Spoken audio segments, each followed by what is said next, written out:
IAS employees का union है। हम पिछले जो 2 जनरल स्ट्राइक्स हैं उसमें पार्टिसिपेट कर रहे हैं। हमारा यूनियन टेक वर्कर्स जो टेक्नोलॉजी क्षेत्र में काम करते हैं उनका यूनियन है। हमारे जो मेन मुद्दे हैं वो यही है कि कोविड के आड़ में जो छटनी हो रही है, वेतन कटौती हो रही है, फोर्स्ड रेजिग्नेशंस हो रहे हैं IT एम्प्लॉयज़ के, उसके खिलाफ हम आवाज़ उठाना चाहते हैं। और ये डायरेक्टली और इनडायरेक्टली लेबर लॉ से ही लिंक्ड है। ये ऐसा सेक्टर है जहाँ पे बहुत उल्लंघन होता है। एम्प्लॉयज़ को बेंच पे लगाया जाता है 6-6 महीने के लिए, उन्हें कुछ काम नहीं दिया जाता है। और कंपनी का काम है उन्हें काम देना, उन्हें बोला जाता है कि नौकरी नहीं है, उनको फोर्स किया जाता है रिज़ाइन करने के लिए। तो कानूनों का उल्लंघन हो रहा है, जो एग्जिस्टिंग लेबर लॉज है उनका उल्लंघन हो रहा है। अब ये जो नए लेबर कोड लाए गए हैं, हमें नहीं लगता है कि ये वर्कर्स के हित में बनाए गए हैं, क्योंकि अगर वर्कर्स के हित में बनाए जाते तो हमें कंसल्टेशन में लिया जाता, हमारे ऑर्गेनाइजेशंस को कंसल्टेशन में लिया जाता।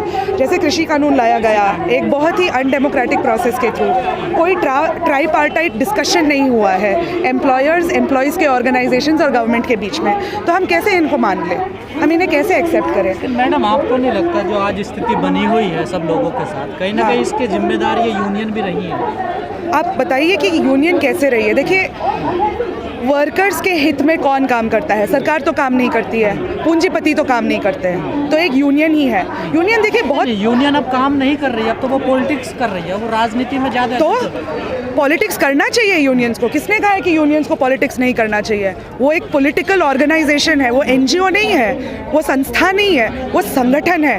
किससे बनती है यूनियंस? नहीं, वर्कर्स से बनती है यूनियन। तो जो श्रमिक के जो अधिकार है ना, उनको कहीं ना कहीं वो समझौता कर लेती है ना। आपको क्या लगता है, आप वर्कर है, आपको संडे किससे मिला? आपको सोशल सिक्योरिटी कैसे मिला? लेबर कोड जिसको पार्लियामेंट में बिना किसी डिस्कशन के पास किया गया है, वो क्या है? वो राजनीति नहीं है तो क्या है? अगर आप इससे लड़ने के लिए आप बोलो ये राजनीति ना होगी, नहीं होगी इसमें, तो कैसे इससे आप लड़ेंगे?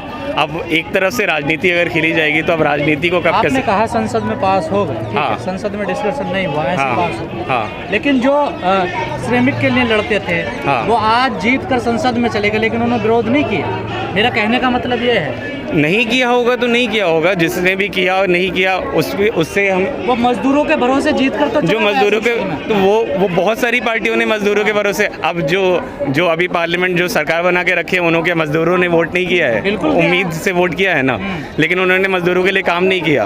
तो ये चीज़ तो गलत है, ये चीज़ हम समझ रहे हैं। तो इसका मतलब ये थोड़ी है कि अब इस चीज़ की इसको आप बोलोगे कि हम तो बिल्कुल ही पॉलिटिक्स से दूर रह के इसको सॉल्व किया जा सकता है। ये अगर पॉलिटिकल सिस्टम के अंदर प्रॉब्लम है, यूनियन कितने टाइम से काम कर रही है, हाँ, लेकिन लगता नहीं कुछ काम हुआ होगा इनके। ये तो आज भी उसी स्थिति में खड़े हुए हैं मजदूर। देखिए, जब हमारे यूनियन यहाँ पे लोगों ने यही कहा था, ये तो 18 महीने से बैठे हैं, रद्द हुए क्यों? क्योंकि वो एकताबद्ध थे। आज यहाँ पे जितने भी यूनियन आई है, ठीक है, अलग अलग आइडियोलॉजीज से हैं, अलग अलग वर्कर्स को रिप्रेजेंट कर रही हैं, ठीक है। ये उनकी एकता की दाद है कि हर साल जब भी जनरल स्ट्राइक हो रहा है उनके नंबर्स बढ़ रहे हैं, ठीक है।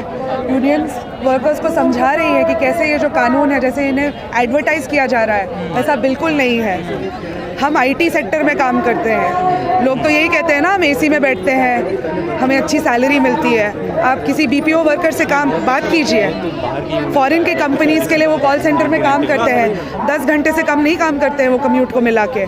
लेकिन मैडम, कोई भी गवर्नमेंट सुनने के लिए तैयार नहीं है आपकी। देखिए, कोई भी गवर्नमेंट है ना, कभी सुनने के लिए तैयार नहीं करती है। हाँ, गवर्नमेंट सुनने के लिए क्यों तैयार होगी? वो तो चाहती है कि पूंजीपति के लिए जो भी कानून चाहिए उनको वो लागू करे। वो तो सोच भी नहीं रही है ना। तो ये देते हैं ना, हाँ, वोट तो इनका मिलता है ना, इनसे बनते हैं ना, वोट तो ये देते हैं ना। देखिए, आपको क्या लगता है कि एक लोकतंत्र में सिर्फ वोटिंग ही एक सहारा है क्या सोसाइटी को आगे बढ़ाने का? नहीं, जितने भी हमें पर्क्स मिलते हैं एज वर्कर्स, ठीक है, चाहे वो एक वीकेंड हो, चाहे वो सोशल सिक्योरिटी हो, औरतों का वर्कफोर्स में आना, उन्हें समान वेतन मिलना, उन्हें काम का अधिकार मिलना, इन सब के लिए वर्कर्स ने लड़ा है। किसी पूंजीपति ने आके दिया नहीं है हमें, ये विरासत में नहीं मिली है हमें, ये स्ट्रगल से मिली है। तो सोल्यूशन क्या है इसका? सोल्यूशन तो यही है कि वर्कर्स को एकजुट होकर लड़ना होगा इसके खिलाफ, और वही काम कर रहे हैं हमारे यूनियन। तो एकजुट नहीं है अभी? बिल्कुल एकजुट है। देखिए, आप कितने सालों से आपने कभी सोचा था IT में यूनियन होगा? आप नहीं, आप उसका हाँ। सोचिए कि अगर आपको ये लग रहा है ना कि इस तरह के जो लेबर कोड्स जिसकी हम बात कर रहे हैं, इस तरह के लेबर कोड्स लाने की पहले भी कोशिश की जा चुकी है, 2-3 बार कोशिश की जा चुकी है। यूनियन का ही दबाव रहा है जिसकी वजह से ये अभी पास नहीं हो पाए हैं। अभी क्योंकि साथ में मीडिया इतना गवर्नमेंट की मतलब जब क्योंकि दूसरी सरकारें थी तब हाँ दूसरी सरकारें थी तब हुआ तो तब रोक लग जाती हाँ थी। तो रोक लग जा रही थी। तो अगर आप बोल रहे हैं कि यूनियन के दबाव से नहीं हो रहा है तो फिर यूनियन के दबाव से ही हुआ, वो आपको दिख नहीं रहा है। सरकार हाँ सरकार तो उसके खिलाफ तो हमें एकजुट होना पड़ेगा ना। अभी तो जो नए रूल्स आए उसके खिलाफ यूनियन रजिस्ट्रेशन के साथ भी उन्होंने ऐसा कर दिया है कि वो जब चाहे वो कैंसिल कर देंगे। तमाम संगठन आए, दो 10 मिनट रुका, कोई 5 मिनट रुका, सब निकल लिए धीरे धीरे। अभी आधे घंटे पहले कितने लोग थे यहाँ पे? नहीं तो एकजुटता नहीं है तो लेकिन उसको बनानी पड़ेगी ना। एकजुटता नहीं है उसका मतलब एकजुटता बनानी पड़ेगी ना। एकजुटता बनाने की कोशिश करनी पड़ेगी। एकजुटता तो नहीं है वो हमें पता है, आप वो प्रॉब्लम बता रहे हो। एकजुटता नहीं है, लोग वही मजदूर जो अभी इस चीज़ से काफ़ी ज़्यादा जिस पे प्रभाव पड़ने वाला है, वही मजदूर इस सरकार को वोट भी देकर आ रहा है। तो इसका मतलब ये थोड़ी है कि हम हाथ ये ऐसा सिचुएशन आ गई तो हम हाथ में हाथ धर के बैठ जाएंगे, ऐसा तो होगा नहीं। मतलब उस पर कोशिश तो करनी पड़ेगी ना हमें। आपने वोट की बात करी, यही मजदूर वोट भी देकर आ रहा है। हाँ तो वोट से कोई बदलाव हो सकता है, क्या लगता है? वोट से बदलाव हो तो सकता ही है, लेकिन तो आप कोशिश कर रहे हो कि सरकार की तरफ से मजदूरों को घेरने वाली बात। पहले बैठे वोट देने से ना तो देश को आज़ादी मिली, ना वोट देने से इस देश के लोगों को लेबर कोड का अधिकार मिला, ना इस देश में 8 घंटे का अधिकार मिला। वोट देने से कोई अधिकार नहीं मिलता तो हथियार से मिलेगा अधिकार? है, हथियार संघर्ष से मिलता है। भगत सिंह ने भी कहा संघर्ष से मिलता है, बिना संघर्ष के कुछ अधिकार नहीं मिलता। कितने इलेक्शन 70 साल हो गए देश की आज़ादी में, क्या इस देश में भुखमरी रुकी, बेरोजगारी रुकी? आप सवाल हमसे पूछ रहे हैं, लेकिन जिस सरकार को चुना गया है उससे पूछने को आपका हिम्मत नहीं है। हमें बहुमत मिल रहा है, हमें कोई बहुमत नहीं है, क्योंकि जनता हमें चुन रही है। हम 2019 सुनिए, 2019 में टाटा ने देश के बड़े बड़े पार्टियों को पैसा दिया, ठीक है, और जितने भी लोकल कंपनियां हैं उन कंपनियों में सबसे ज़्यादा जो पैसा जाता है इन बड़ी बड़ी पार्टियों को जाता है। तो वो क्या लोगों के हित में काम करेंगे? और वोट सुनिए, एक बात मेरी बात सुनिए, जो आप कह रहे हैं वोट देने से हम वोट देते हैं, उसके बाद 5 साल वो क्या करते हैं? हम कोई अधिकार है? इस संविधान ने अधिकार दिया है? आपने प्रतिनिधि से क्या पूछे, कैसे पूछे? आप मुझे बताओ, क्या रूल है हमारे पास? कोई रूल है, कोई तरीका है? 5 साल तक उसे झेलना पड़ता है। वो बलात्कारी होगा तो भी झेलना पड़ेगा, वो अपराधी होगा तो भी झेलना पड़ेगा। जब वोट डालते तब पता नहीं पड़ता आपको ये कौन है? अरे वोट नहीं डालेंगे तो ये तो दुनिया भर के कहान खड़े कर रखे। जैसे कि आप वोट नहीं डालोगे तो आपका वोटर ID कार्ड रद्द कर दिया जाएगा, आप हिंदुस्तानी नहीं होंगे। यहाँ देखो, वहाँ पर बहुत सारे लोग हैं जो कह रहे हैं कि हमारे पास वोटर अधिकार है, वोटर ID है, आधार कार्ड है, सब कुछ, उसको घर से बेघर कर दिया गया है। वो क्या हिंदुस्तान के निवासी नहीं है? यहाँ सब वोट पर निर्भर होता है। आप अगर वोट की बात कर, सुनिए, प्रतिनिधि से पूछने की बात कर रहे हो ना, मैं आपको इसमें भी उदाहरण देता हूँ। अब जैसे दिल्ली में यहाँ पे मालवीय नगर हौजरानी के इलाके में, जहाँ मतलब बेरोजगारी के मुद्दे से लोग काफ़ी परेशान थे, हम उधर बात कर रहे थे। वहाँ प्रतिनिधि हैं सोमनाथ भारती जी, हम उनसे बात करने गए थे। उनसे बात करने, आप प्रतिनिधि से बात करने की बात कर रहे हो, हमें 2-3 हफ्ते लगे थे। उनसे 10 मिनट की एक मीटिंग मिली थी।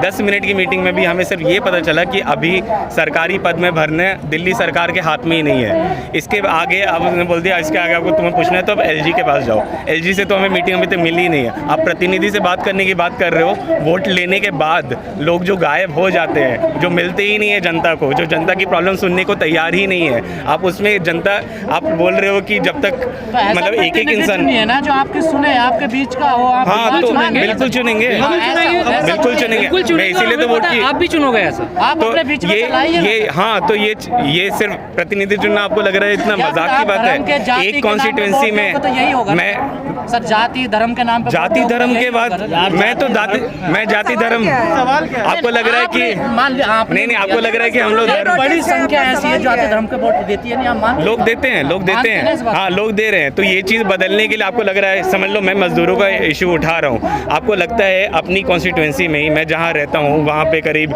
मतलब अगर 10-15 लाख लोग होंगे, 10-15 लाख लोग तक मैं अकेले पहुँच सकता हूँ? मेरी आवाज़ पहुँच सकती है? कुछ लोगों तक पहुँच सकती है, कुछ लोगों तक तो तक पहुंच जाती है। उससे उससे उससे क्या वो मैं चुना जाऊंगा उसमें? अगर मैं इलेक्शन लड़ना चाहूँ तो क्या मैं चुना जाऊंगा? 10-15 लाख लोग में से शायद 1000-2000 लोग तक पहुंच पाऊंगा। उसके केजरीवाल जी कह रहे हैं रिक्शा चलाने वाले चुन लिए हमारे यहाँ। केजरीवाल जी से तो केजरीवाल जी के पास जो फंड है और हमारे पास, आपको लग रहा है कि हमें कोई कॉर्पोरेट, हम यहाँ कॉर्पोरेट लॉस के खिलाफ है क्या? केजरीवाल झूठ बोलते केजरीवाल कितना झूठ बोल रहे हैं, कितना सच बोल रहे हैं, उसका जवाब मैं तो नहीं दे सकता हूँ। उसका जवाब आपको पता करना है तो केजरीवाल जी से पूछिए या आप RTI करके पता करिए। लेकिन बात यह है कि अगर आप जिस चीज़ में चुनाव लड़ने की बात कर रहे हो वहाँ पे आप उठा के देख लो एक एवरेज धन कितना होता है जो भी इंसान जो चुनाव जीतता है। बिकॉज अगर आपके पास उतना पैसा नहीं होगा तो आप पहुँच ही नहीं सकते। और सरकारी के अब जिसने सरकार बना रखा है उन्होंने पिछले इलेक्शन में 27,000 करोड़ तो उन्होंने अपने मतलब बाहुबल का दबदबा है। बाहुबल से ज्यादा पैसों का दबदबा है। बाहुबल पैसा सब कुछ वही आ गया उसमें, तो आम आदमी का कुछ नहीं होगा सर। आम आदमी का होगा ना, आम आदमी संगठित, आम आदमी को संगठित होगा तभी आए यहाँ पे। नहीं आप अभी चुनाव लड़के बदलने की बात कर रहे हो, मैं उस संदर्भ में बोल रहा हूँ कि मैं आप बोल रहे हो कि मैं आज चुनाव लड़के अगर मैं कल बदल दूंगा, एक तो मैं अपनी कॉन्स्टिट्यूंसी में सर बदल नहीं सकता हूँ क्योंकि ये जो मुद्दे हैं, अब लेबर कोड का जो मुद्दा है ये नेशनल लेवल का मुद्दा है, ये अपनी कॉन्स्टिट्यूंसी में नहीं बदला जा सकता। मान लिया सरकार तो नहीं सुनेगी फिर क्या होगा? सरकार को सुनना पड़ेगा। जब आप संगठित करोगे लोगों को, किसान आंदोलन में कैसे सुना सरकार ने? कहाँ सुना दे कि रोज लड़ रहे हैं आपस क्या? कौन लड़ रहे हैं आपस में? बिल वापस हुआ कि नहीं हुआ? अरे बिल से क्या होता सर? MSP नहीं मिली है, उनके कानून वापस नहीं हुए, उनके टैक्स आने बंद है, तो उनको मुआवजा नहीं मिला। अरे जो मैन सुनिए तो प्रॉब्लम पहले भी थी। प्रॉब्लम अभी जैसे मजदूर, कृषि मंत्री का सुनिए अभी लेबर कोड में भी आप बोल रहे हो तो जैसे काम के घंटे अभी भी बहुत जगह फॉलो नहीं होते हैं, बहुत सारे लेबर वायलेशंस ऑलरेडी भी चल रहे हैं। लेकिन अब तो लॉ भी चेंज किया जा रहा है कि ये सब चीजें इलीगल ही नहीं होंगी। तो कृषि कानून इसका रास्ता क्या है? अरे सुनिए तो जो कर रहे हैं वही है कृषि कानून। मैं एक बात कहूँ, आपका प्रॉब्लम ये है कि आपको रास्ते चाहिए, आपको प्रॉब्लम नहीं समझना है, ठीक है? नहीं, जुल्मी जब भी जुल्म करेगा सत्ता के हथियारों से चप्पा चप्पा गूंज उठेगा इनकलाबों के नारों से। ये जितना शोषण करेंगे उतना ही आवाम जागेगी। हम कहते हैं ना, जैसा प्रजा वैसा राजा, ये प्रजा है। तो अभी शोषण हो रहा है नहीं हो रहा? बिल्कुल हो रहा है, इसलिए हम यहाँ पे खड़े हैं। और आज हम यहाँ पे 20 लोग हैं, कल हम 1000 लोग होंगे। सड़कों पर चल के आप आम आदमी से बात करो, महंगाई के मुद्दे पर आप आम आदमी से बात करो, बेरोजगारी के मुद्दे पर आपको जवाब मिलेगा। आपको पता चलेगा कितना लोग निराश हैं इस चीज़ से। लेकिन लोग साथ में हताश भी हैं कि मतलब हम करें क्या, जब इतनी बड़ी मीडिया भी हमारे मुद्दे नहीं उठा रही तो हम करें क्या।